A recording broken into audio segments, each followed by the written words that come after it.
All right, folks. All right, some comments about performance reviews.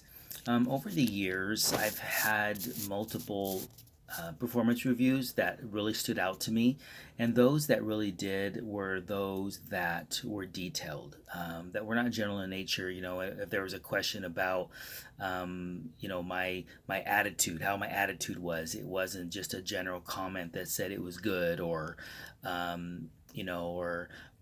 always bad or something like that. It wasn't general. It was very specific, and it was specific to me, with examples. And so those are the ones that really stood out to me, were those that had examples and details of my performance during the period.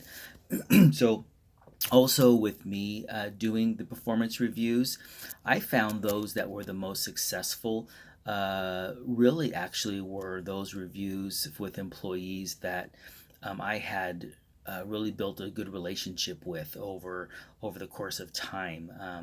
And yes, the details of the performance review were important, but I found that the relationship building part of it was even more important than actually the review itself, because regardless if my relationship with the employee was poor, then even if I gave them a great review, they probably wouldn't receive it really well, or not as sincere. So I found that sincere, healthy relationship building process helped develop some really great foundation for good performance reviews.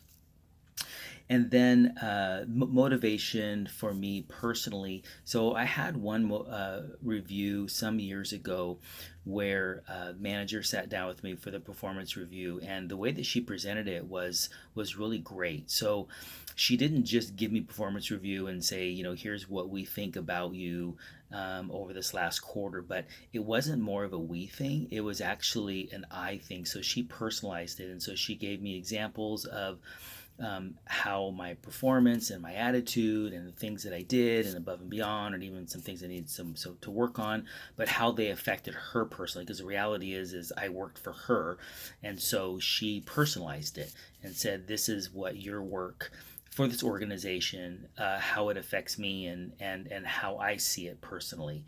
And that was really motivating to me, because really it, in terms of the reality that I worked for her directly, it motivated me to keep my priorities and my perspective on what I do in alignment with her expectations, because ultimately I work directly for her. So that really motivated me again to focus on what I did, making sure that what I did were things that she valued, and that's how she presented it. So the other side, also about COVID. um, yeah, um, I think that probably the two biggest things in terms of doing performance reviews during this season is really about flexibility and adaptability. So when it comes to employees, obviously a lot of employees working from home now and not having a lot of face-to-face contact with their managers. Um, Actually, for a lot, depending upon the job, that may not necessarily be uncommon.